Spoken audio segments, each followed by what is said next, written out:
Então, o que é essa nova globalização? Vou tentar lhes oferecer a minha visão, depois nós vamos ter o contraponto do Otaviano Canuto e do Marcos Troirro, e vamos ter um debate também com a participação do Ian Eichbaum.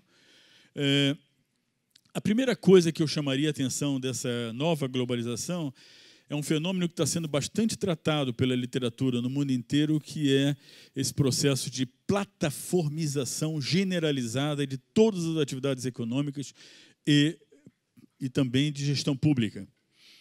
Então, esse processo de plataformização ele vem crescendo. Eu conheço uma empresa que gere multinacionais industriais aqui no Brasil a partir de plataformas tecnológicas comandadas a partir de Estocolmo, na Suécia, administrando a plataforma industrial aqui no Brasil. Para vocês terem ideia de como essas transformações afetam o mundo da produção e o mundo do trabalho.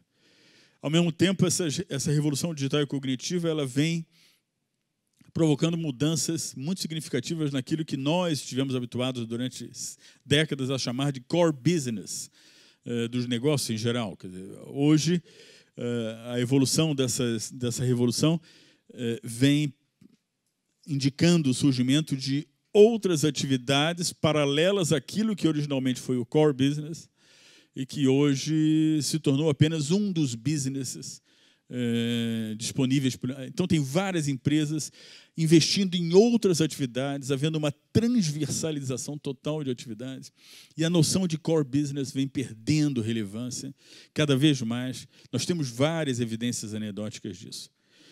Então, essas novas tecnologias, você pega empresas como Google, Uber, Amazon, que já não são mais empresas apenas de intangíveis. Estão operando em indústria automobilística, em seguradoras, em várias áreas diferentes, que as empresas têm sido cada vez mais obrigadas a investirem fora do seu business. Isso já está muito retratado na literatura mundial. Se elas não fizerem isso, elas são atropeladas. Na indústria bancária, nós estamos vendo bancos investindo em muitas outras áreas que dialogam com essa revolução digital e cognitiva. Então, aqui os negócios que historicamente sempre foram verticalizados, hoje são cada vez mais horizontalizados nas suas atividades. Você pega uma Google, uma Uber lançando carro. A Uber, daqui a 15 meses, vai ter carro à venda em concessionárias, carro autônomo, sem motorista, elétrico. Não é? A Amazon trabalhando em área de seguros, só para dar alguns exemplos mais emblemáticos, né? E, nesse contexto todo, nós estamos assistindo um fenômeno que muita gente, sobretudo aqui no Brasil, ainda não capturou, que é esse processo de servicização da economia, né? Sobretudo da indústria. Há uma destailorização. Aqui deve ter estudantes, talvez, de administração, que devam ter estudado o que foi o taylorismo, o fordismo, né? Então, há um processo crescente de destailorização da produção, essa ideia de parcelização da produção, vem mudando bastante. Os serviços hoje estão adquirindo muito mais valor do que a indústria.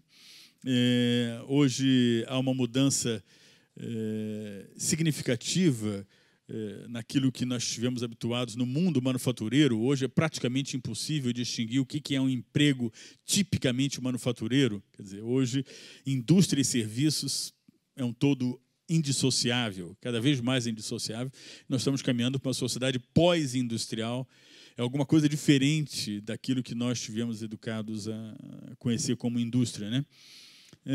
E é curioso, né, que essa nova globalização ela indica que a indústria perde peso relativo em relação ao PIB em todos os países maduros do mundo.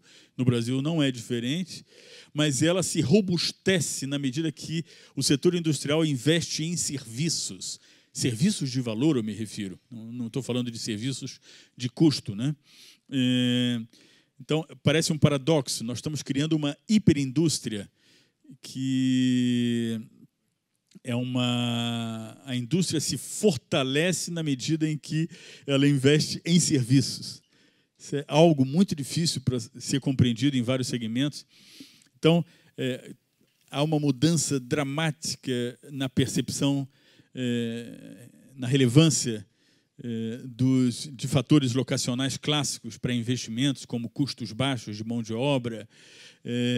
Hoje a globalização ela não se ampara mais nisso. Quer dizer, eu acho que isso não faz parte do processo decisório. Eu, na minha vida profissional e intelectual, estive habituado a sempre tentar identificar os fatores decisórios relevantes para o processo de investimento, e aquilo que aconteceu durante décadas no mundo inteiro hoje não se repete, né? Então, salário baixo, por exemplo, não é fundamental para decisão de investimento, sobretudo de empresas estrangeiras em qualquer país emergente.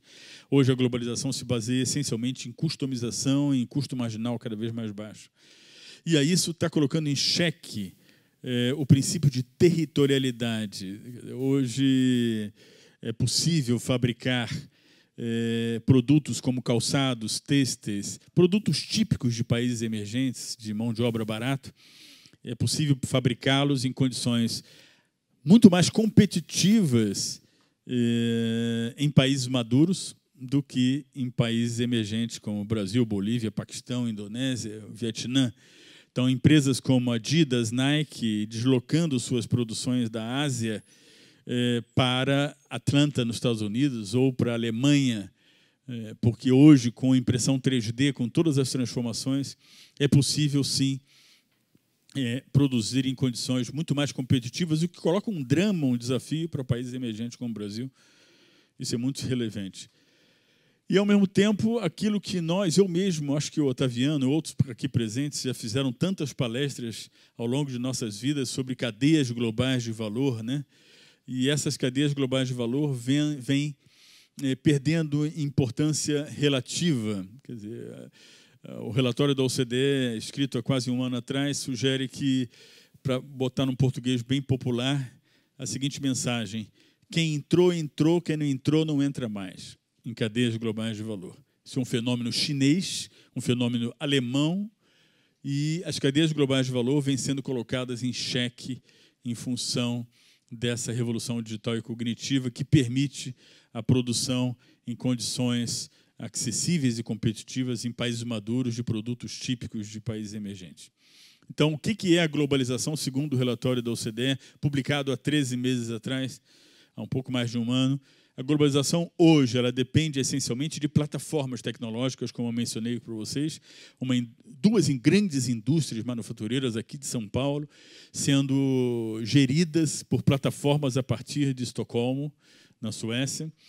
Então, a globalização hoje depende de plataformas tecnológicas, de softwares, de rotinas, protocolos de gestão, de produção, computação na nuvem, internet das coisas, big data, inteligência artificial, robotização, impressão 3D, nanotecnologia, ciências do cérebro. Essa é a globalização, que a gente tem que entender a dinâmica da globalização a partir daí. Então, nesse contexto, é chocante dizer que todos os modelos de negócio, da padaria da esquina à empresa mais high-tech, todos os modelos de negócio estão de pernas para o ar.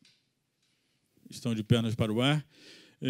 E as empresas estão se tornando efetivamente plataformas digitais. Marcos Troirio chegou agora. Sente-se aqui, Marcos. Então, nós estamos assistindo um fenômeno que é conhecido como comoditização digital. Marcos Troirio, sente-se ali. Eu tenho uma vaga aí para você ao lado do Otaviano. Há uma certa banalização desses produtos digitais, e países emergentes como o Brasil, vários outros países, têm que se perguntar se querem ser meros consumidores qualificados dessas plataformas ou se nós vamos ter capacidade, em algum momento, de desenvolvermos nossas próprias plataformas digitais.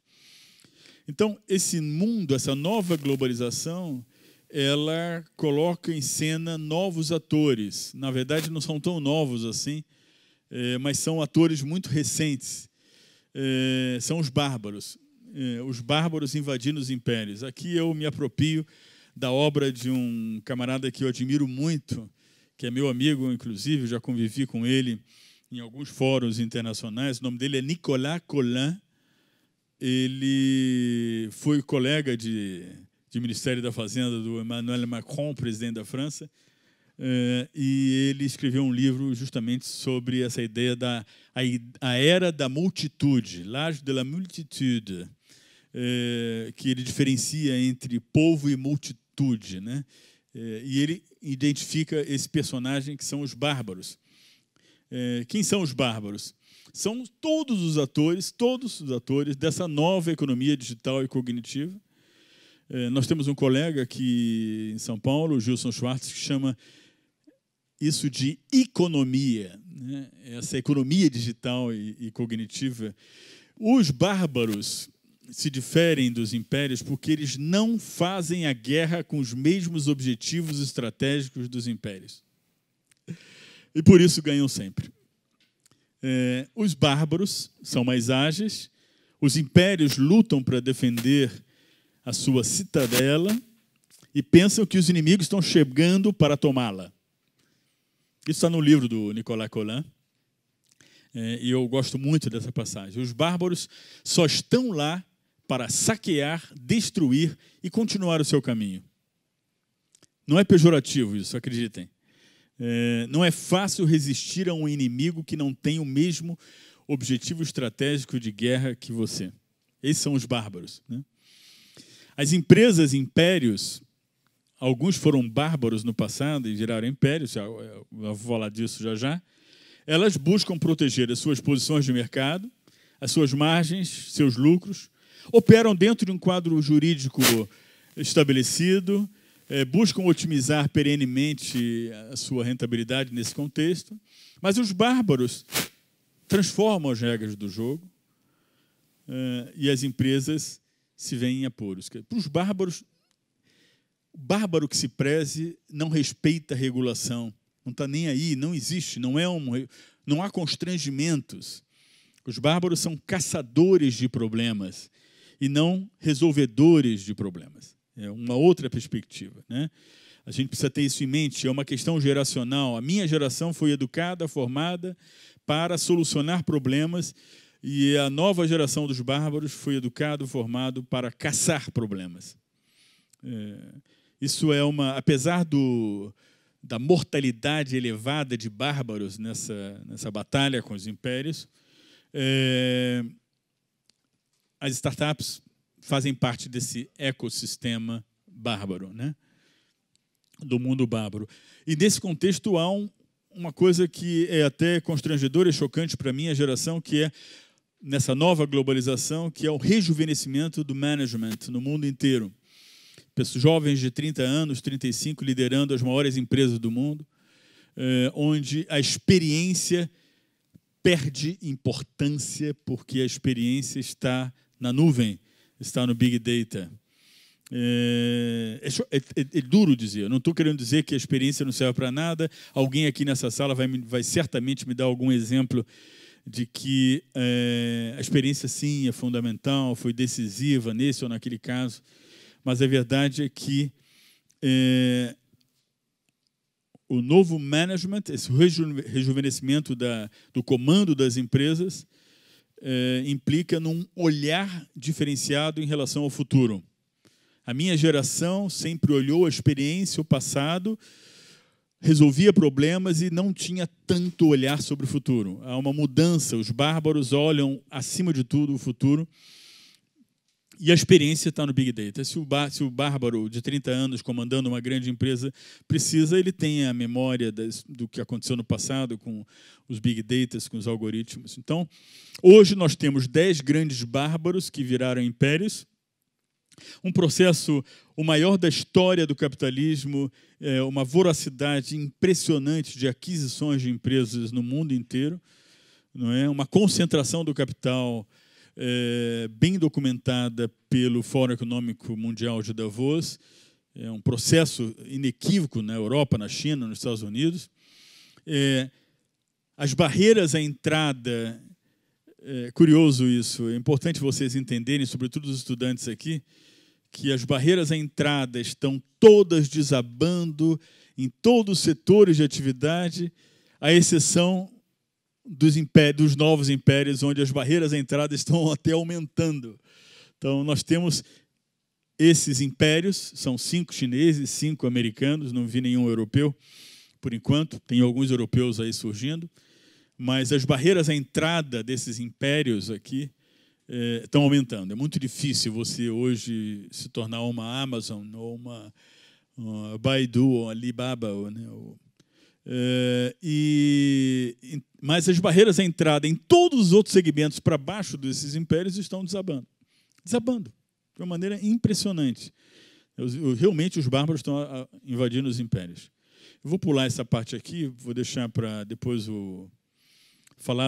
quem vai falar disso é o Marcos Troirro e o Otaviano Canuto, sobre a China como novo ator protagônico no lugar dos Estados Unidos dessa revolução digital e cognitiva, nessa dominância no mercado de serviços digitais e também a perda de importância relativa dos Estados Unidos nessa globalização. Mas eu quero só comentar rapidamente aqui com vocês alguns casos mais emblemáticos que vocês já conhecem. O caso da Amazon não é para entrar em detalhes, mas mostra essa voracidade desse processo de globalização. Uma empresa como a Amazon, ela hoje detém a maior rede de informações de preços do mundo inteiro. Nenhuma outra empresa no mundo tem. Isso lhe confere um poder concorrencial absolutamente devastador, imbatível. E as interações, essa empresa até 2020 é amanhã, né? 85% de todas as interações da Amazon vão ser feitas por bots, por robôs e não por seres humanos, né? E o coração dessa mudança no processo de globalização é o seguinte: os serviços, em geral, são grátis, mas os usuários pagam por esses serviços, abrindo mão dos seus dados pessoais. O desafio dessas empresas que detêm esses dados pessoais é monetizá-los e tornar isso oferta de novos produtos e usar isso com velocidade. Então, os reguladores ficam perdidos porque as instituições de defesa da concorrência se veem diante de uma realidade que é o barateamento dos serviços, muitos deles gratuitos, né? Então é muito difícil você alegar uma dominância de mercado com efeito deletério sobre preços em geral, né? Então isso é muito complicado. Isso acontece também com empresas como a Uber, mas a verdade é que a gente tem que ter clareza cada vez mais, e muita gente ainda não entendeu que os dados pessoais são a moeda, com essa revolução toda digital e cognitiva, com inteligência artificial, os dados pessoais são a moeda com a qual os consumidores compram os serviços. Eu pago o serviço com meus dados pessoais. As empresas recebem esse pagamento, essa valiosa informação sobre os usuários, seus costumes, seus comportamentos, seus amigos, seus hábitos de compra. Então, isso aí é generalizado nesse processo de... E isso acaba tendo uma implicação macroeconômica, que é o fato de que a revolução digital e cognitiva ela é deflacionária.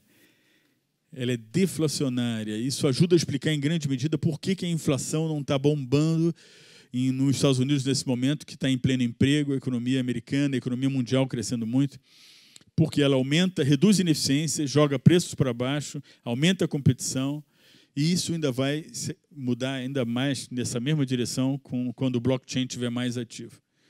Então, há uma mudança de preços relativos no mundo. Muitos industriais ainda não entenderam isso no Brasil, a favor de serviços cognitivos e digitais em detrimento do físico, da máquina, da fábrica, do equipamento. Ela perde importância relativa diante da plataforma digital.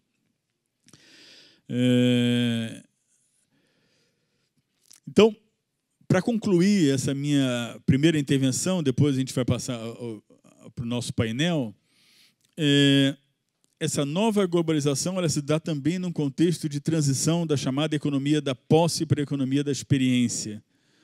Assim, literatura abundante sobre isso no mundo inteiro. Esse artigo o Steve Jobs morreu dia 5 de outubro de 2011. No dia 6 saiu um artigo que eu tenho, depois, para quem quiser, eu posso passar, de um camarada que colocou como título do artigo: o que o Steve Jobs compreendeu que os homens públicos não sacaram. é a ideia o artigo todo é baseado nessa ideia da necessidade de personalização da experiência. E é isso que baliza e norteia todos os negócios relevantes hoje no mundo. Quer dizer, diz esse artigo, a força de uma grande empresa depende do reconhecimento de que as pessoas têm consciência de que são diferentes. As pessoas não querem ser tratadas da mesma forma. Daí a noção dessa coisa relativamente apologética do singularity, da singularidade. O que é filosoficamente algo muito complicado, porque isso contrasta com a ideia de interesse geral. É a antítese do interesse geral que norteou o capitalismo mundial, sobretudo no século XX e até pouco tempo. Então, a sociedade vê essa uniformização que marcou o capitalismo mundial como um insulto. Então, mesmo em escala de milhões de pessoas, é possível prestar serviços personalizados, públicos ou privados, né, e tratar cada cidadão diferente. Eu estou apenas mapeando para vocês alguns elementos desse novo mundo, não é? Então, todas as empresas, todas as plataformas hoje, graças a Big Data, graças a Cloud Computing, armazenamento de informação tornou-se ilimitado praticamente, depois da nuvem, né? Que hoje esses Big Data, com devido tratamento algorítmico, é monetizado e virou um recurso valioso. Que a atenção do cliente virou o recurso mais valioso do mundo hoje, né? Isso eu queria dizer que o República do Amanhã tem muitos interesses em outros painéis que vocês vão acompanhar ao longo dos próximos anos, por questões filosóficas, políticas mesmo, de economia política, sobre essa mudança do interesse geral para a singularidade, né? Que tem consequências muito sérias. Então, hoje a mensagem é a seguinte: a economia digital, o sucesso dela depende da capacidade de gerar uma experiência excepcional para quem participa dela, né? E aí a questão dos algoritmos, que eu já falei para vocês, que vai ser o tema do dia 21 de novembro do nosso painel.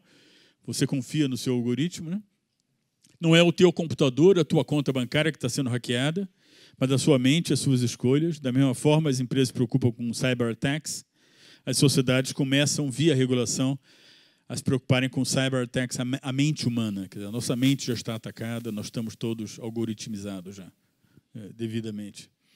E aí, em suma, bárbaros atacando todos os setores, as fintechs atacando de forma dura a indústria bancária.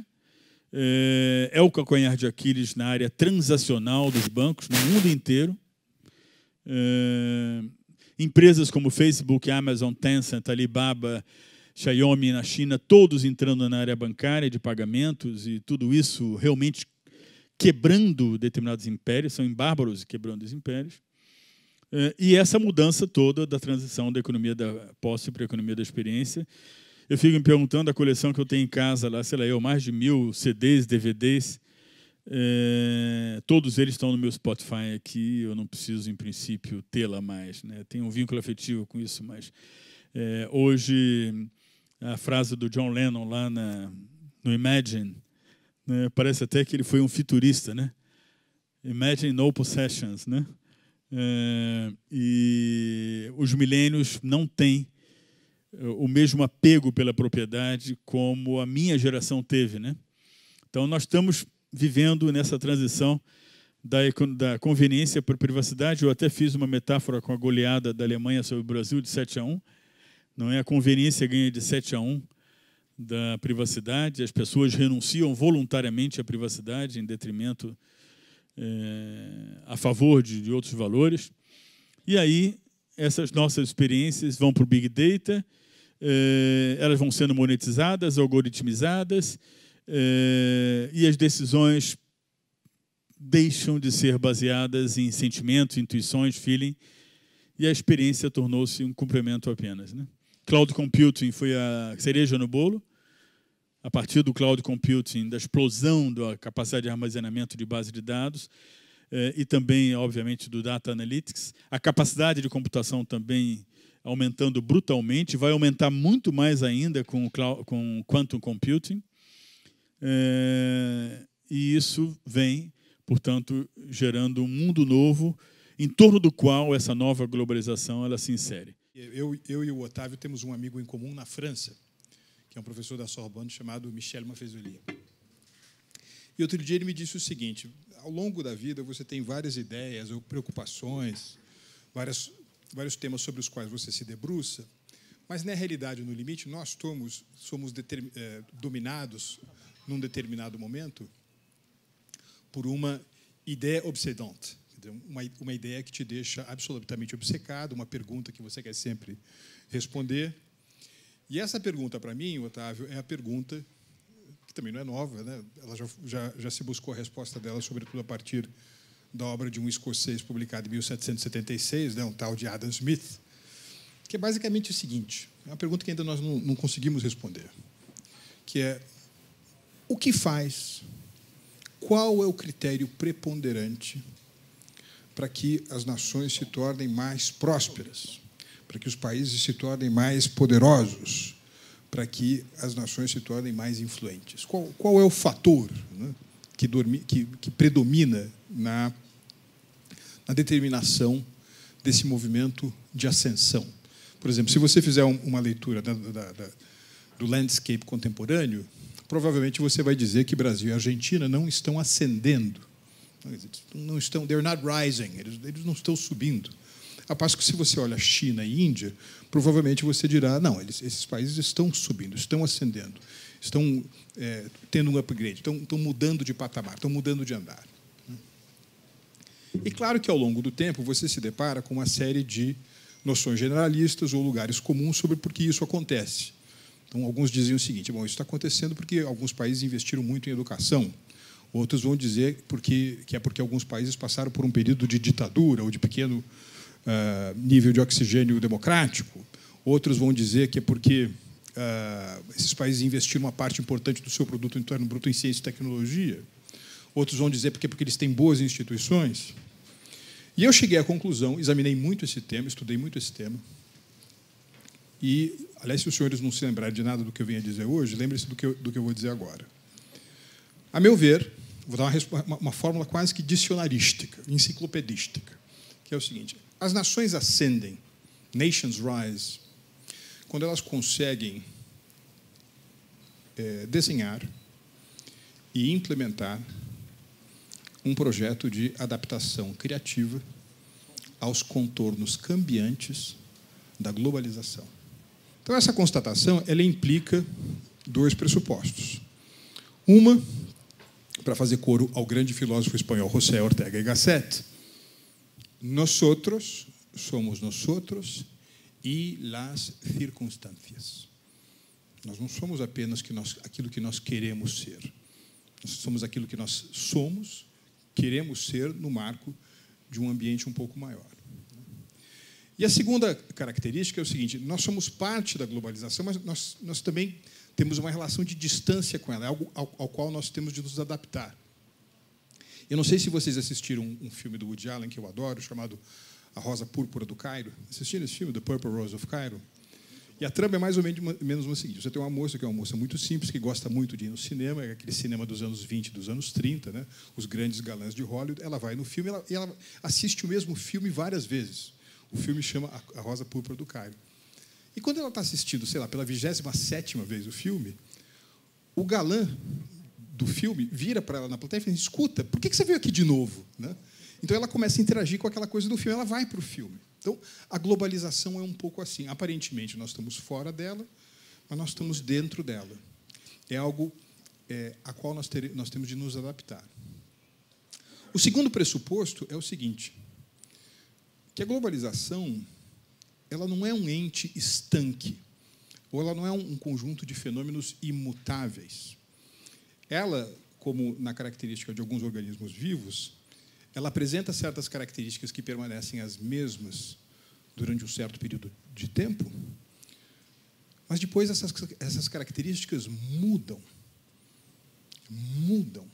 Né?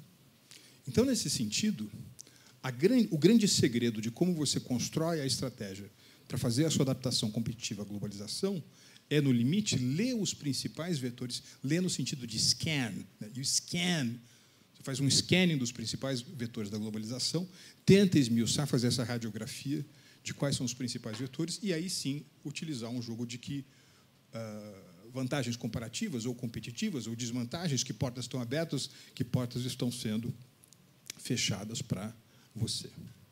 Então, rapidamente, como é que eu vejo que é a trajetória da globalização e por que talvez faça sentido, como Otávio propõe, falar numa nova globalização? Se alguém me perguntasse quais são as principais características da globalização, elas eram essencialmente 4. Né? Final dos anos 80, na queda do Muro de Berlim, começo dos anos 90, na noite de Natal de 1991, Mikhail Gorbachev decide dar um presente para o mundo e desmantela a União Soviética. A primeira característica dessa globalização de então é que a noção de livre mercado, de livre comércio, de livre circulação dos fatores, de Estado de Direito e de democracia representativa, ou seja, todos os ingredientes da fórmula matemática que nós podemos agregar para definir aquilo que é Ocidente, tem uma maneira muito bacana de definir o Ocidente fora do campo geográfico. O Ocidente é igual à democracia representativa, mais Estado de Direito, mais economia de mercado e livre comércio. Essas noções, aparentemente, apareciam como vitoriosas em relação aos seus antagonistas, que vinham do unipartidarismo, do comunismo como força geopolítica, da ideia de economia planificada e coletivista. É como aquela antena muito bem captada pelo cientista político nipo-americano Francis Fukuyama, que dizia que esse conjunto de valores representava o fim da história. Né? Ou seja, é como se eles fossem tão absolutamente superiores do ponto de vista da geração de prosperidade e de bem-estar para as sociedades que eles teriam que ser alçados à categoria de lei. The end of history. Segunda característica desse mundo de 25, 30 anos atrás. Ora, existe um parentesco siamês entre essa primeira característica e uma projeção de como você acha que se encontraria delineado o poder no século XXI. Se um país do mundo concentra em si mais características de Ocidente que os outros, esse país seria guindado não apenas a uma posição de superpotência, como já foi durante toda a Guerra Fria, mas a uma condição de hiperpuissance, de hiperpotência.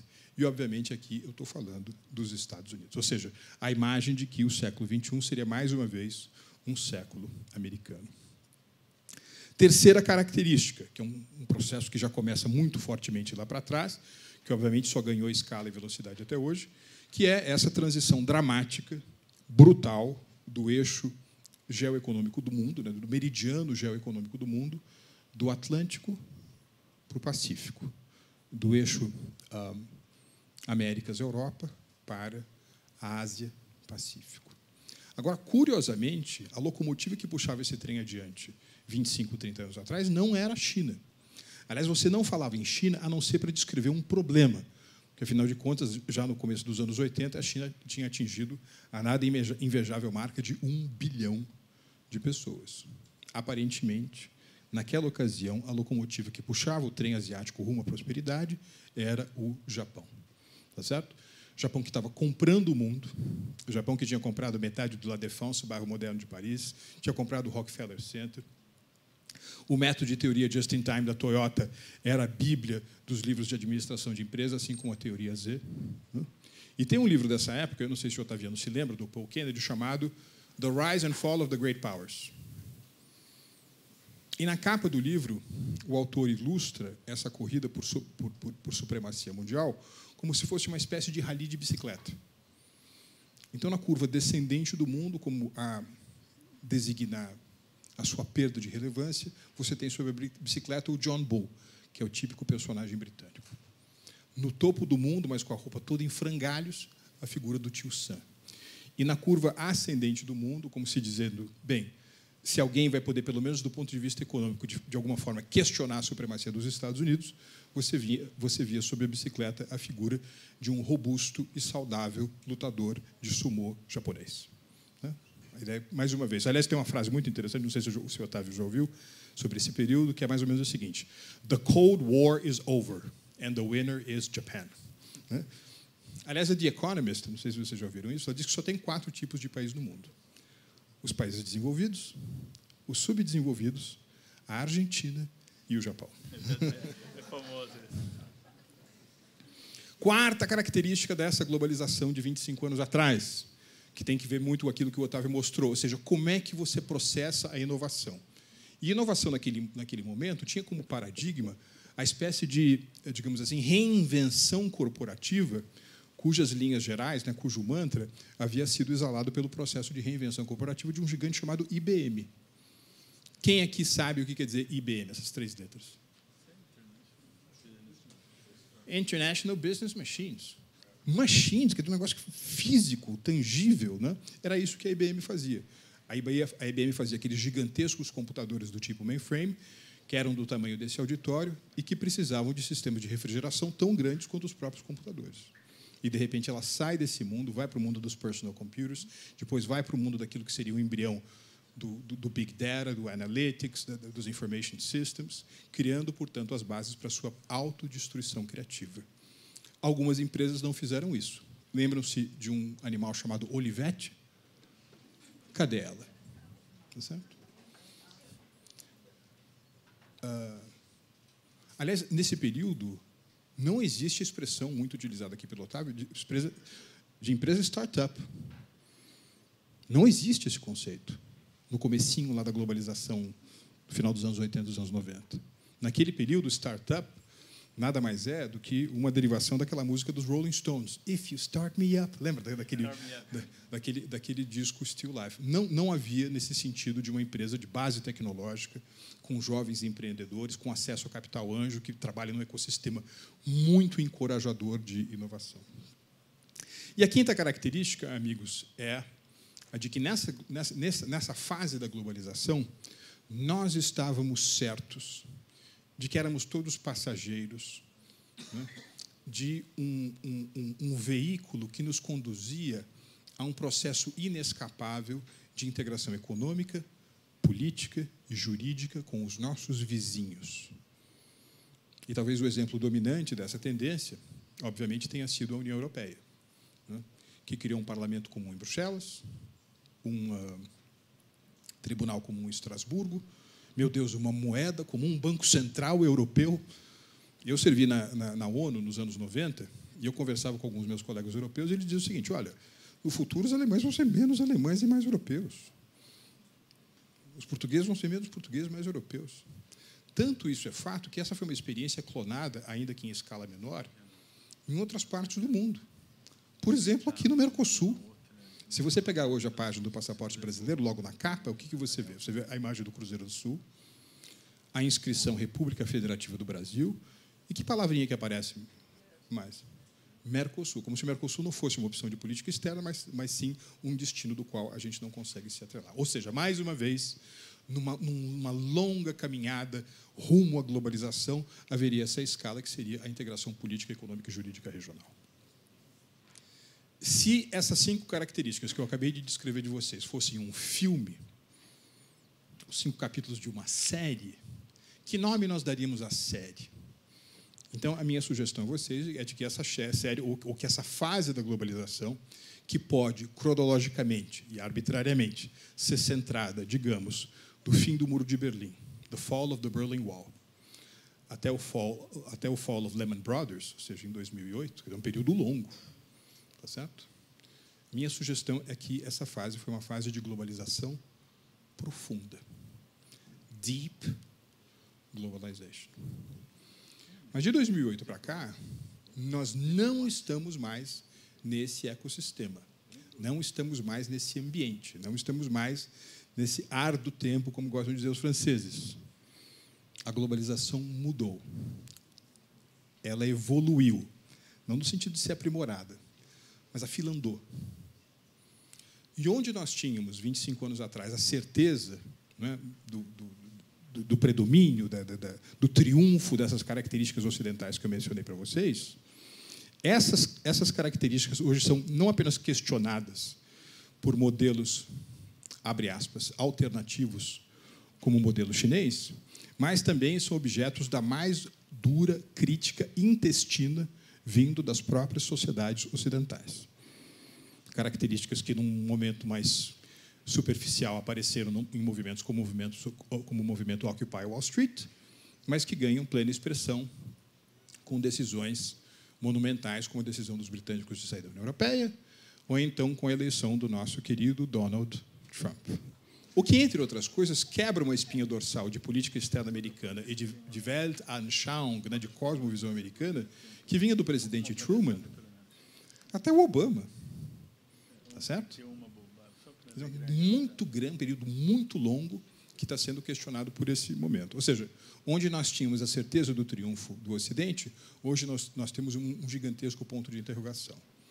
Segunda característica, se é verdade ainda que provavelmente nessa trama global, aqui no teatro, o ator mais importante, o protagonista, ainda são os Estados Unidos, e daqui a pouco eu vou dizer que eu acho que eles ainda continuarão muito tempo nessa posição de destaque, eles seguramente não são mais hegemônicos. Né? Eles estão sentados a uma mesa com uma série de coadjuvantes super importantes, inclusive como o caso da China. Né? E se a China crescer, aliás, tenho até vergonha de dizer isso na presidência do Otaviano, porque ele sabe melhor, mas se a China crescer mais ou menos com um piso de 6% ao ano, todo ano, durante os próximos 10, 12 anos, e os Estados Unidos crescerem na média menos de 2%, a China, lá para 2029, 2030, ultrapassa os Estados Unidos na condição de maior economia do mundo. Trata-se de um eclipse. Trata-se de um eclipse não observado na história da humanidade desde 1871, que é o ano em que os Estados Unidos ultrapassam a Inglaterra na condição de maior economia do mundo. Enfim, é uma coisa absolutamente extraordinária. Ou seja, nós estamos vivendo um mundo também em que a China é cada vez mais onipresente. Terceira característica desse nosso mundo contemporâneo, que tem que ver com inovação. Claro que você tem esse processo de reinvenção das grandes companhias, mas, como o Otávio mostrou aqui, você tem uma celeridade, né, uma aceleração da construção de empresas transnacionais intensivas em tecnologia que é absolutamente brutal. A distância, né, a trajetória entre ser uma startup e ser uma gigante global, ela se encurtou demais, cronológica e financeiramente. Basta você olhar hoje das 50 maiores empresas do mundo em termos de market cap, 23 delas não existiam no começo dos anos 90. E isso, de certa forma, mostra também uma das grandes competições dessa nova fase de globalização que vem aí, que não é necessariamente a competição entre o gigantesco poderio naval que a China está construindo ou a ideia de que a Marinha dos Estados Unidos é a rainha dos oceanos. Mas é, sim, uma competição entre o GAFAM e o BARTS. Google, Amazon, Facebook, Apple, Microsoft, Baidu, Alibaba, Renren, Tencent, Xiaomi. Tá certo? Essa é uma briga de cachorro grande.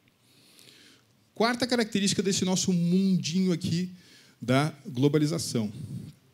Onde nós achávamos, né, nós tínhamos a certeza dos processos de integração regional, essa certeza não está mais conosco. O trem está descarrilando. Vimos o caso dos britânicos. A bola passou absolutamente raspando no caso da França, no caso da Holanda, no caso da Áustria, no caso da Itália. Nós não temos mais nenhuma certeza se esse mundo em que o Estado-nação é substituído por alguma forma de outro animal na floresta, que são esses processos de integração, será uma característica da cartografia que nós vamos ver de agora até os próximos 25 anos.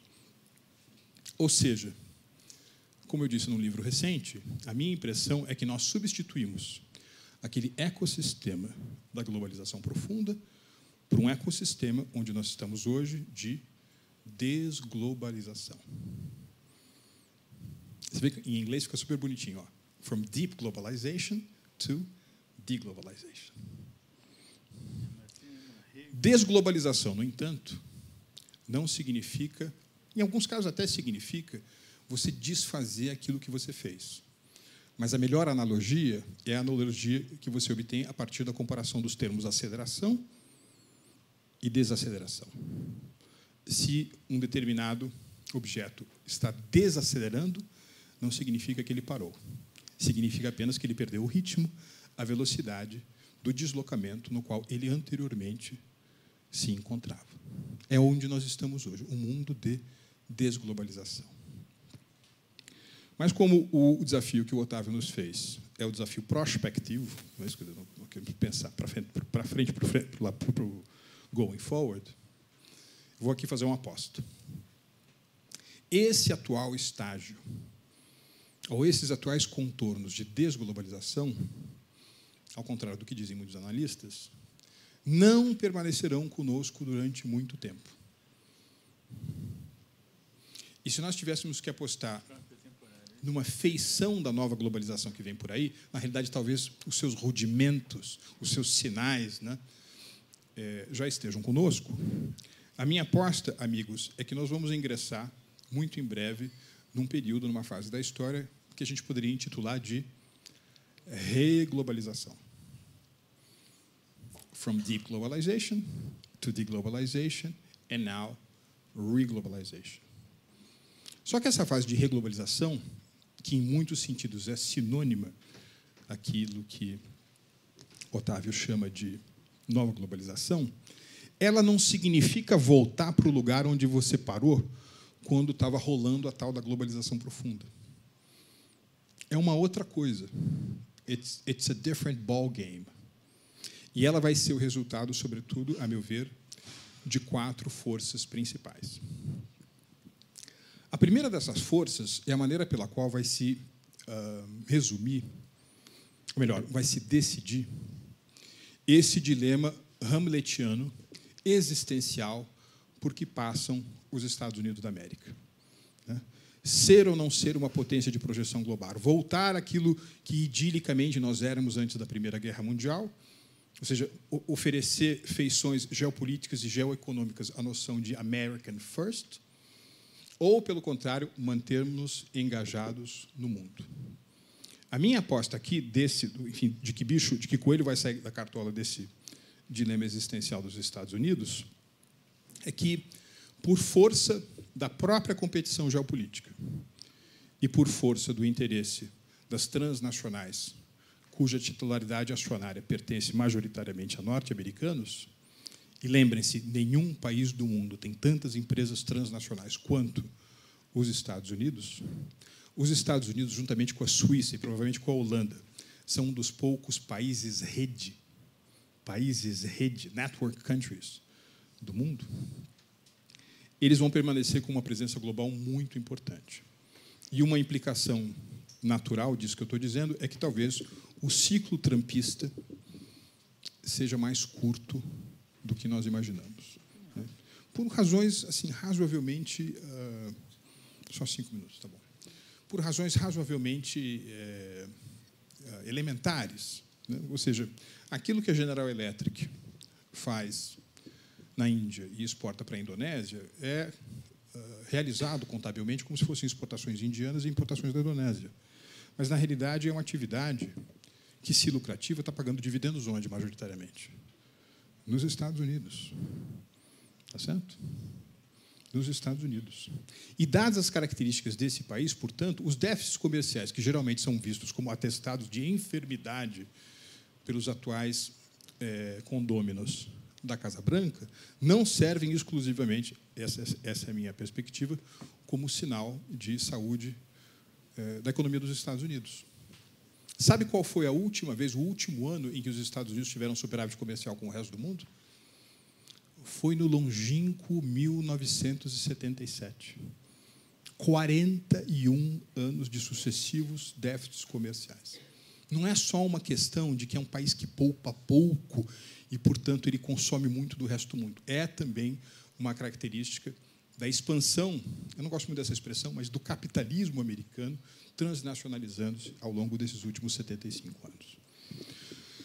Segunda característica desse mundo que vem... Então, enfim, só para concluir essa primeira. Os Estados Unidos continuarão como um arquiteto super importante. E, provavelmente, seja pela sua característica inovadora, e seja por conta dessas medidas mais conjunturais, pontuais, como a reordenação tributária dos Estados Unidos, uma aposta minha é que os Estados Unidos serão um dos grandes países, perdoem a expressão, emergentes do século XXI. Segunda característica é a extroversão da China. A China, que era um bicho tímido, aquele panda grandão, bobão e tímido, tá certo? Ensimesmado. Quais são as duas obras arquitetônicas mais conhecidas da China? É a Cidade Proibida, em Pequim, proteger aquilo que é interno daquilo que é externo. E a mais conhecida delas é qual? Para que quiser uma muralha chinesa? Para proteger aquilo que é externo, para daquilo que é interno daquilo que é externo. A China agora está promovendo pela primeira vez na sua milenária história um cavalo de pau, uma extroversão que não é apenas visualizável na sua hipertrofia comercial, mas é no fato de que se tornou um dos poucos países do mundo que ainda titularizam operações do tipo empréstimos governo a governo, grande foco irradiador de investimentos estrangeiros direto e construindo uma família de instituições plurilaterais para se rivalizarem com aquelas em que o meu amigo Otaviano Canuto brilhantemente trabalha. A criação de um banco asiático de infraestrutura e investimento, a sua propriedade do novo Banco de Desenvolvimento e essa enorme estrutura de financiamento em torno do projeto One Belt, One Road, que faz o Plano Marshall parecer brincadeirinha de criança. Terceira característica desse mundo que vem por aí, já vou acabar, Otávio, é o que a gente poderia chamar de the rise of the rest, a ascensão dos outros. Porque uma das características mais interessantes em termos de efeitos multiplicadores, efeitos de estilhaço dessa extroversão chinesa, é que a China está fazendo com os outros o que os outros fizerem com a China. A China está empurrando para a sua vizinhança geoeconômica aquelas atividades, sobretudo de indústria manufatureira de baixo valor agregado, de modo a manter baixo a remuneração do fator trabalho. No curto prazo, o efeito imediato disso é qual?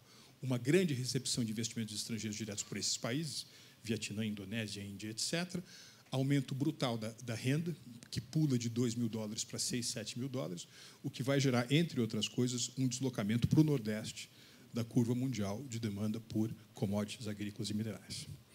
E quarta característica dessa reglobalização que vem por aí, Otávio esmiuçou isso com perfeito, é aquilo que na Alemanha chama de indústria 4.0, em Davos chama de quarta revolução industrial. O termo que eu mais gosto é quarta transformação econômica, porque não é o termo industrial, sobretudo em português, dá muito a ideia de que nós estamos falando de alguma coisa relacionada ao setor secundário, quando, na realidade, o Otávio já disse isso, se você é uma barbearia, uma pizzaria, uma empresa de computação em nuvem, uma empresa de autopeças, na realidade, você simplesmente é uma empresa de tecnologia, cuja principal matéria-prima é um bicho chamado talento. Talento, é uma nova era do talento, que a gente pode discutir daqui a pouco, tá bom? Muito obrigado. O que é que acontecia, ou que esteve presente, explicando o que nós passamos a chamar de globalização, e que eu vou chamar aqui globalização 2.0, porque, na verdade, é um segundo ciclo de superintegração comercial das economias do mundo, e o que é que mudou, ou que está mudando, para fazer com que se aplique, nós utilizarmos a expressão nova globalização, ao que está vindo depois da exaustão do que nós tivemos, que podemos chamar de globalização 3.0. Enfim, entendam globalização 3.0, no que eu vou dizer, ou fase de desglobalização, como o Marcos mencionou. Então, o meu objetivo aqui é abordar três vetores de mudança, três vetores que subjazem esse processo fabuloso de integração comercial, em que o comércio internacional sobe extraordinariamente como proporção do PIB do mundo, e no bojo do qual nós tivemos, inclusive, mais de 1 bilhão de pessoas do mundo saindo da pobreza. Pois bem, o que é que possibilitou isso e o que é que mudou? Esses são os vetores cambiantes.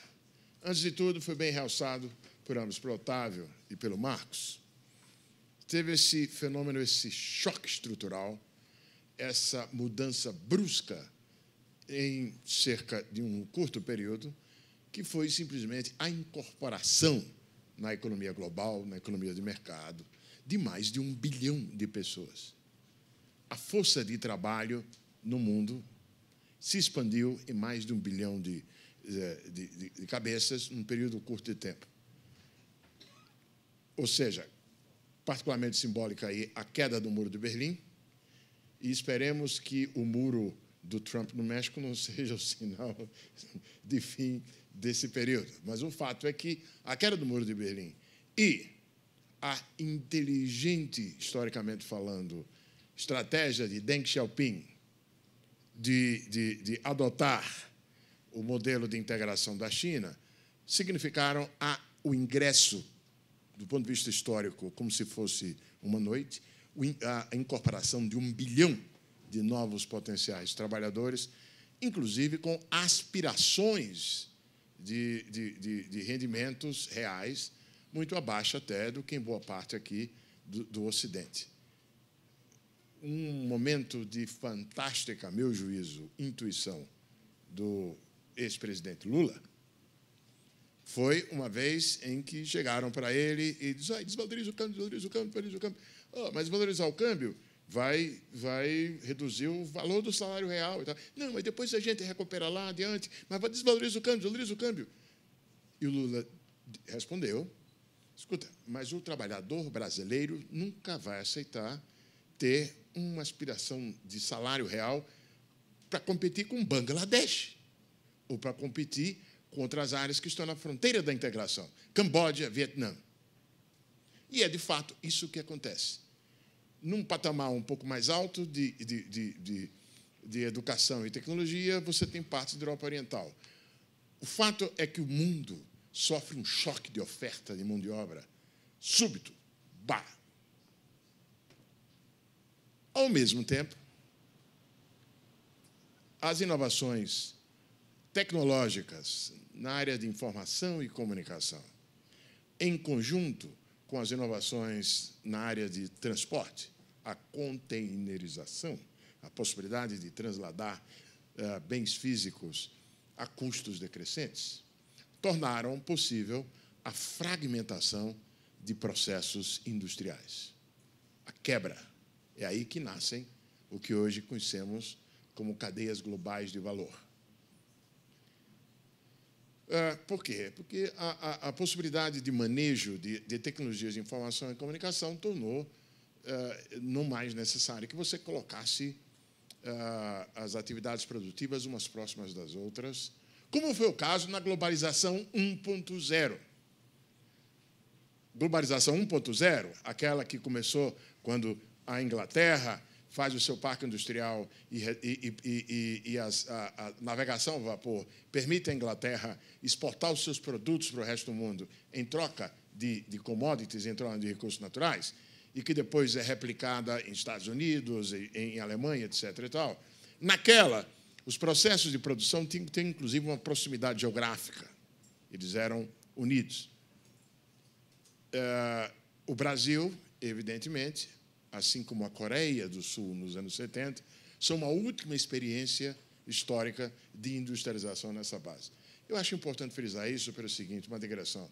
Me dá dor quando eu vejo ainda colegas no Brasil raciocinando diante de globalização 3.0, como se a gente ainda vivesse no mundo de globalização 1.0, quando tudo dependesse de ficar dando subsídio, ficar dando política de conteúdo local, ficar botando tarifa e adensar as cadeias produtivas. Me dá um arrepio. Quando alguém vem, até não muito tempo atrás, eu me lembro de debates com gente do MIDIC, precisamos adensar a cadeia produtiva da Embraer. Não, pelo amor de Deus, não. Não. Pois bem, essas cadeias produtivas, elas é o que tornaram possível o traslado de atividades intensivas em mão de obra de baixa qualificação para match com esse 1 bilhão de choque de oferta. E é um mecanismo pelo qual as pessoas saem da pobreza. E é um fenômeno de queda da pobreza.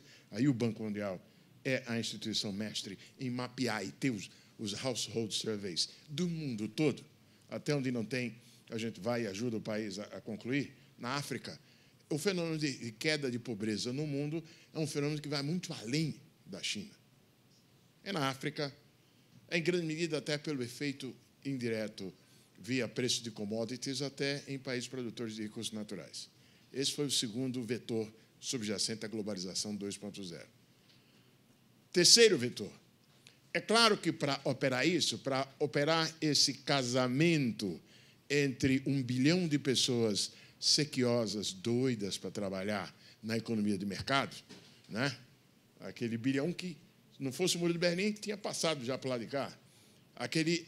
O bilhão que os chineses, quando o Deng Xiaoping cria as zonas econômicas especiais, todas ao redor de áreas do mundo externo, uma zona econômica especial ao redor de Hong Kong. O Deng Xiaoping cria as zonas, uma mirando Hong Kong, outra mirando Xangai, outra mirando Coreia do Sul, outra mirando Singapura, outra mirando Taiwan, China, outra...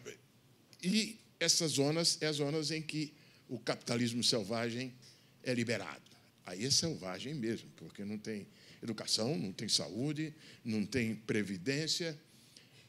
E, adivinha, mesmo com nessa desgraça selvagem, o crescimento, a saída da pobreza é tal que o resto da China toda quer ir para lá. E o Partido Comunista tem que usar o sistema RUCU para tentar segurar a tendência de migração em direção a essas zonas. Terceiro vetor cambiante. Lá e agora. O marco de políticas nacionais. Com algumas exceções, como nós, com exceção nossa, no caso, de um breve período e uma experiência limitada, que foi a da abertura comercial no período Collor, com essas exceções, o resto do mundo inteiro e essa zona todinha libera comércio. Abre comércio. Baixa tarifa. Empolgação aqui, estamos levando baixa barreiras não tarifárias, claro, porque para poder ter aquele casamento, certo? Da mão de obra disponível, doida para ser empregada, e da fragmentação, você não pode ter barreira comercial, porque os produtos entram e saem, eles sofrem transformação, então isso supõe integração comercial. E assim o fizeram, como nas zonas econômicas especiais da China. Tem uma liberalização. Isso não quer dizer que acabou o exercício de políticas, mas no que diz respeito a esse processo de integração via cadeias globais, via a indústria que está migrando, é liberal mesmo. Quarto ponto importante evidentemente, isso tem uma repercussão do ponto de vista da estrutura de poder de mercado em escala global. Porque as empresas que montam as cadeias globais de valor, elas, por conseguirem reduzir custos, por conseguirem aumentos fabulosos na produtividade, elas reforçam a sua posição global. Um reforço em escala, concentrando exatamente no seu core business, concentrando, muitas vezes, a própria empresa multinacional que controla ou que faz o business lá, no ponto de absorção da mão de obra, mas não precisa. Põe lá um empresário local que sabe melhor lidar com a mão de obra local do que você aqui, e você fica com aquilo, você controla a parte da cadeia de valor, onde há a maior geração de valor, onde há a maior apropriação de valor, e nisso distribui e deixa emergir a produção local. Esses 4 vetores subjazem, a mudança neles é o que, em grande medida, subjaz a nova globalização. Comecemos por um que foi bem detalhadamente abordado por Octávio. As novas tecnologias, e aqui eu vou chamar em termos genéricos, prefiro chamar Industry 4.0, como Marcos disse, mas no sentido genérico, não é a indústria manufatureira. Mas pensemos assim, a fusão, a junção de inteligência artificial com impressão em 3 dimensões, com a combinação disso com o uso de robôs e assim por diante, é um poderoso amálgama de tecnologias que, literalmente, retomou ou diminuiu a importância dos custos das atividades intensivas em mão de obra não qualificada. O diabo é o seguinte, é que essa Industry 4.0 pode vir, e já está, criando novos postos de trabalho. Mas o lado de destruição, da destruição criadora, que representa a Industry 4.0, também é poderosíssima. Essa Industry 4.0, ela corta emprego de mão de obra não qualificada, corta emprego de mão de obra qualificada. Ela nesse sentido, ela tem um impacto no lado de destruição que é volumoso.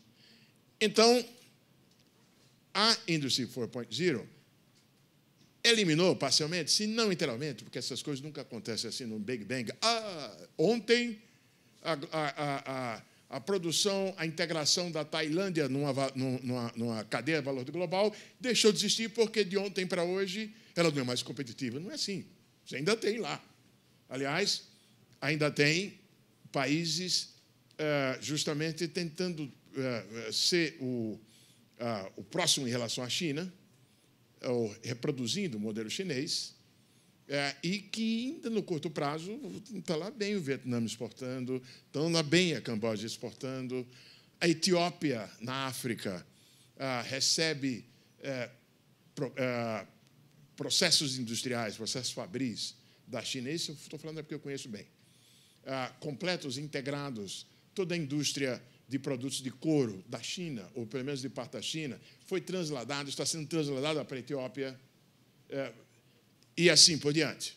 Mas o fato é que, como tendência, tentar reproduzir a experiência que foi primeiro o dos tigrinhos asiáticos, e depois China, tornou-se mais difícil, no sentido de que o espaço para crescer via exportação de atividades intensivas em mão de obra de baixa qualificação é menor hoje. A China tinha consciência disso. Posso falar isso pelo seguinte. Quando eu saí do Banco Interamericano de Desenvolvimento e fui ser um dos vice-presidentes do Banco Mundial, em 2009, o Hu Jintao chama o presidente do Banco Mundial, Bob Zoellick, e diz, quer trabalhar comigo? Quer trabalhar com a China? Né? Bom, o Jintao não é um paulistano, como eu estou tentando imitar aqui, mas o fato é que a mensagem foi mais ou menos essa. E se constituiu um grupo de trabalho composto por 5 vice-presidentes do banco, eu estava louco para ser um desses 5, mas na minha área não era bem o caso, e 5 chineses. Esse trabalho teve todo um ritual tipicamente chinês, de conhecimento parte a parte, e o resultado desse trabalho acabou sendo divulgado 3 anos depois, sob o nome de China 2030. Pois bem, e o que é a essência do China 2030? O medo da China de esgotar aquela coisa que tinha sido para eles, do ponto de vista de redução de pobreza e de crescimento do PIB, maravilhosa de globalização 2.0, e eles sabiam do desafio que iria começar para entrar na fase seguinte, que era ascender nas cadeias globais de valor e, portanto, começar a ter que operar num contexto de uso de mão de obra qualificada e de maior intensidade tecnológica. E aí, um dos maiores medos da China era e é uma palavra chamada armadilha da renda média, que é uma expressão que foi criada pelo Banco Mundial num relatório. Como eu escrevi bastante sobre o assunto, publiquei artigos acadêmicos e também não acadêmicos, a Rádio China Internacional me chamou para dar uma entrevista sobre a armadilha da renda média. E eu dei a entrevista, uma rádio, leva em conta que a audiência que fala inglês da China. Se fosse a audiência toda da China, eu poderia estar rico agora, né? Mas o cara me ligou de volta 2 vezes, 2 semanas depois, para me dizer que a minha palestra, que a minha entrevista tinha quebrado os recordes de audiência da rádio. Não por causa do nome Otaviano Canuto, mas quando o chinês bem informado escuta a palavra armadilha da renda média, ele arregala os olhos. E principalmente vindo de alguém do Brasil.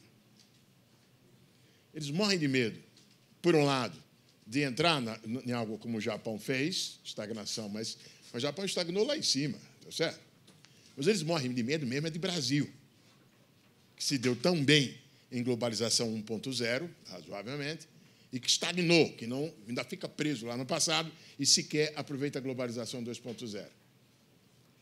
E a mensagem basicamente desse documento, e que o Partido Comunista, o Hu Jintao, a ala progressista, eu gosto de chamar progressista dentro do establishment político chinês, que é o pessoal que quer fazer a China mais moderna, embriga lá com os conservadores, como o Bo Xilai, que encarnava a manutenção do modelo antigo, ou os militares que que dão prioridade à questão do enfrentamento geopolítico com China, com os Estados Unidos e o resto do mundo.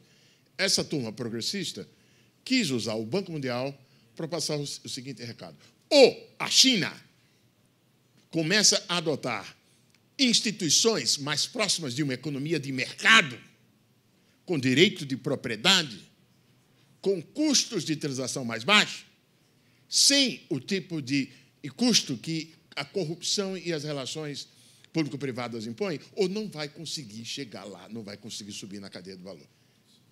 Tá. Pois bem, a dúvida, a China resolveu esse problema, é um ponto em aberto. Se nós formos medir por gastos e por número de robôs industriais em uso, parece que o que a China fez até agora é suficiente. Porém, há muitas dúvidas. Essa é uma questão que ainda está em aberto. Nem sequer sabemos se o modelo misto atual chinês, que é semipúblico, porque você tem Alibaba e tem Estado, mas eu duvido muito que a Alibaba opere ali sem ter algum tipo de acordo com o establishment do partido, certo? O fato é que ainda está em aberto se a China chega lá. Pois bem, e o interesse da China, e foi bem em tempo, porque justamente ela passa a olhar para cima até em tempo porque está correndo a reversão. A China hoje é imprensada, ou tende a ser imprensada, para frente, pelo fato que vai ter que competir nas escalas de valor mais alta, e por baixo, porque é uma questão de tempo até que Camboja, Vietnã e outros países da África tentem ocupar aquilo que restar de possibilidade de inserção com base em mão de obra de baixa qualificação. A Índia perdeu a grande oportunidade. Então, você tem uma reversão. Mas, para que a gente não caia aqui num simplismo, isso quer dizer, então, que a manufatura vai toda voltar para os países avançados? Não, não necessariamente. O que há é uma redefinição da divisão do trabalho na direção do que o Octávio mencionou de servicificação da manufatura, em que, paradoxalmente, vai ser mais difícil chegar lá no centro, mas, por outro lado, vai ser relativamente fácil virar manufatureiro.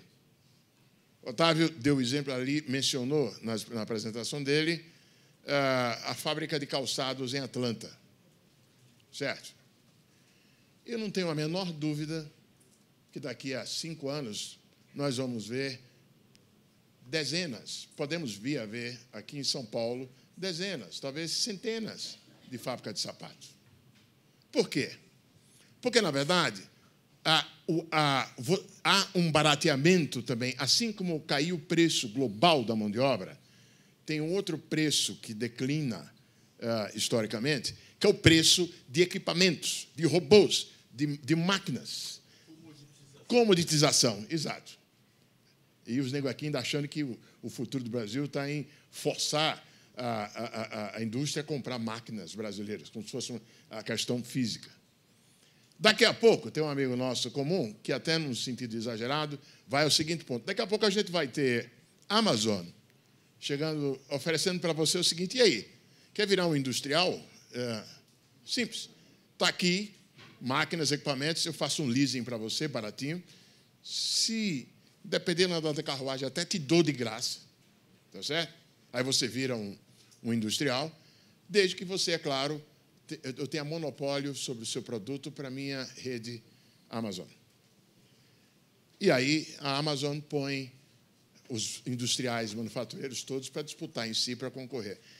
Isso é uma mudança de market power, estou caminhando para o fim, tirando da manufatura em relação ao serviço. Mas só observem, eu estou mexendo com o meu segundo fator, que é o tecnológico, que ele reconfigura, mas ele não tem necessariamente uma implicação territorial de eliminação. Tornou mais difícil exportar intensivo de mão de obra, mas não quer dizer que tornou impossível. O detalhe é que o dever de casa para poder fazer isso, se ele já era alto na globalização 2.0, e nós não fizemos esse dever de casa ficou mais alto ainda. Você agora tem que ter custo de transação baixo entre empresas, você agora tem que ter, além da infraestrutura tradicional, vai ter que ter infraestrutura para poder ter o serviço de indústria 4.0, você vai ter que ter disponibilidade local mínima de mão de obra qualificada para permitir operar essas smart factories, mas os requisitos subiram, mas não tornaram impossível. Por último, o quadro normativo que mencionei também mudou, porque se, por um lado, globalização, enquanto globalização tirava 1 bilhão de pessoas da pobreza, não por culpa de globalização, mas globalização foi por parte também do fenômeno que foi a estagnação dos segmentos médios de renda na população dos países avançados, que subjazem esse backlash, esse movimento anti-globalização, que acaba sendo a culpa da miséria do white trash no oeste americano não é de chinês e mexicano. No entanto, ficou mais fácil culpar os mexicanos e chineses do que a tecnologia e a própria debilidade das relações institucionais dentro dos próprios Estados Unidos. Então, aí você tem um embrião de uma reversão de um daqueles primeiros fatores que eu mencionei, que foi a ordem política mundial. No caso da estrutura do quarto fator que eu mencionei, do fortalecimento dos grupos originais, há também, evidentemente, uma reversão. As poderosas que fortaleceram com a cadeia global do valor estão, por sua vez, perdendo espaço para as plataformas, como aqui foi dito. E, evidentemente, ninguém sabe como operar. A Europa está se batendo para saber como é que vai regular Google e assim por diante. Esse é um mundo novo, no sentido que nós não conhecemos muito bem. Ele é diferente do 2.0, mas não elimina. A ideia de que a gente chega em globalização 3.0, passando por cima das estupidezes do nosso atraso com globalização 2.0, é um erro crônico, fatal. A pior coisa que a gente pode imaginar é ainda ter gente aqui pensando que a gente vive nos anos 70. Hoje em dia existe a nova palavra glocal também, né? Que é a palavra de global com experiência local também, né? E o serviço vai fazer a diferença na venda do produto agregado, o serviço, efetivamente, que vai fazer a diferença no valor agregado e na globalização, é uma pergunta.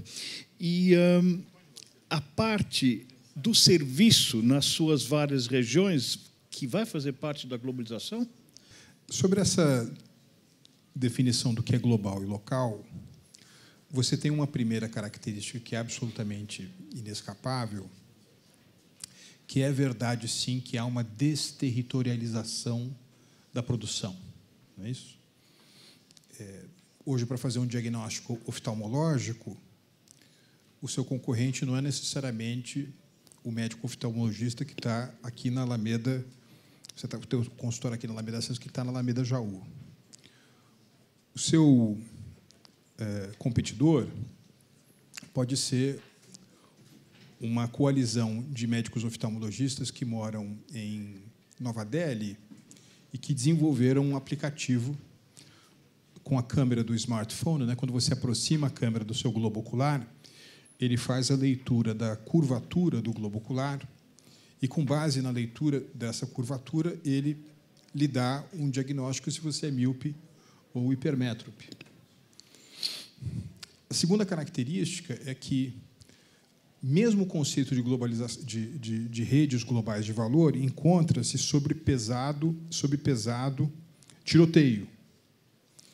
Seja porque as principais potências econômicas estão levando a cabo processos de renacionalização do que se consideravam fases produtivas, seja porque, ao contrário do que a gente vê, por exemplo, na bola de tênis, onde você tem pelo menos 14 países, né, porque um país faz a cola, o outro faz o feltro, tem outro que faz a borracha, etc., nós estamos vendo um fenômeno de dominação chinesa, crescentemente mais dominação chinesa dessas cadeias globais de valor. Elas não estão utilizando os insumos produzidos em outros países para montar o seu produto final. Os chineses estão comprando, eles são os proprietários de uma parte importante daquilo que são as várias fases das suas cadeias de valor. Então, ainda que elas permaneçam pertencentes a uma ou outra soberania nacional, do ponto de vista da titularidade de empresa, você está falando de acionistas chineses.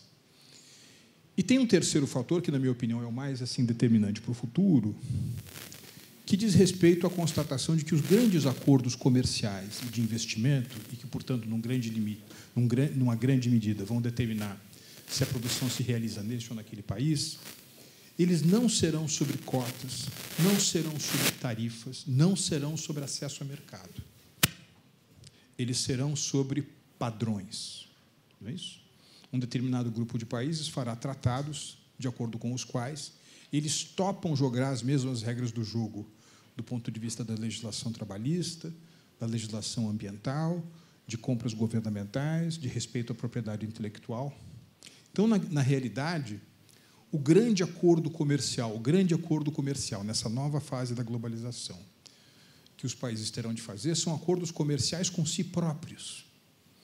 E aqui eu me remeto a uma experiência recente que eu tive de estar no debate com Thomas Friedman, né, que é um cara que escreve bem para burro. E ele é muito conhecido, enfim, Lexos de Oliveira, tal, mas o livro mais conhecido dele é esse que o Otávio acaba de mencionar, O Mundo é Plano, The World is Flat. E ele lançou um livro recentemente chamado Obrigado por estar atrasado, Thank you for being late.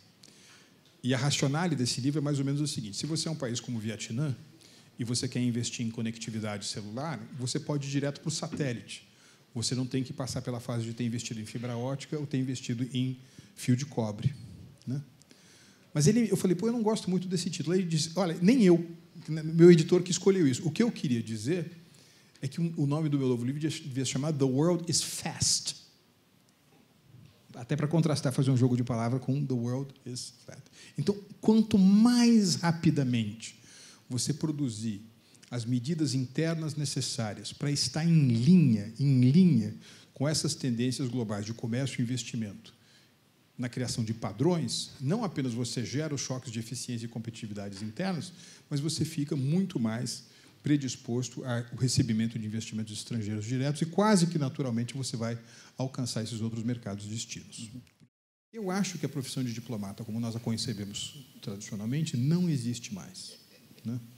Diplomacia é muito mais uma combinação de um traço de personalidade com um método para você obter algumas coisas, certo?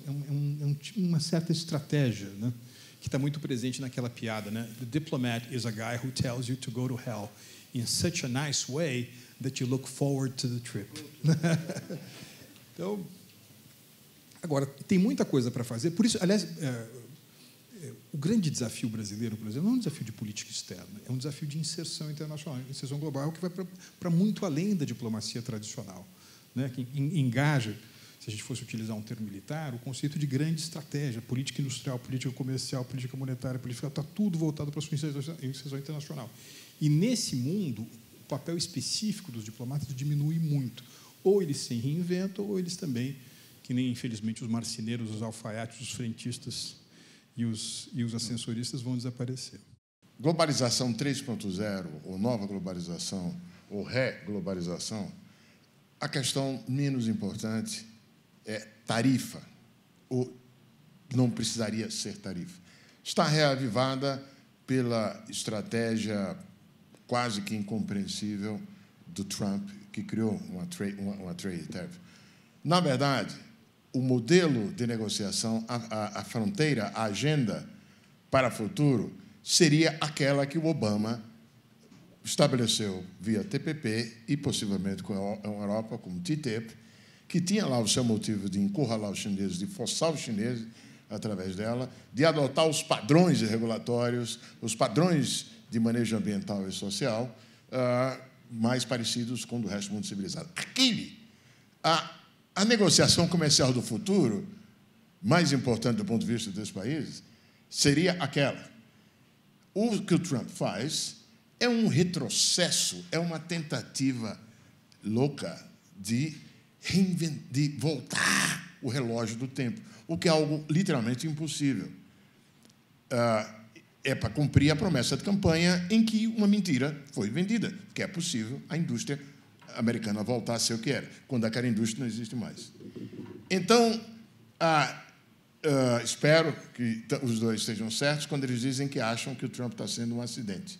E até aqui, a trade war elas têm tido impactos limitados. Espero que não continue se aprofundando. Quero também, não deu tempo porque ficou muito curto, mencionar um esforço cujo resultado ainda não está claro se vai ser completamente exitoso, da China, de estender a vida útil da globalização 2.0 através da iniciativa One Belt, One Road, que aqui no Brasil a gente chama Nova Rota da Seda, não é isso? Que é mais do que seda, Nova Rota, porque ela também pega a África, que é uma tentativa, só que agora, tendo a China como base, reeditar infraestrutura física e a integração industrial no estilo daquilo que a China se beneficiou. Não é fácil, porque isso entra em conflito, evidentemente, com as lutas de poder local, mas é para realçar a complexidade do que a gente vive, que não existe um estereótipo só que dê conta.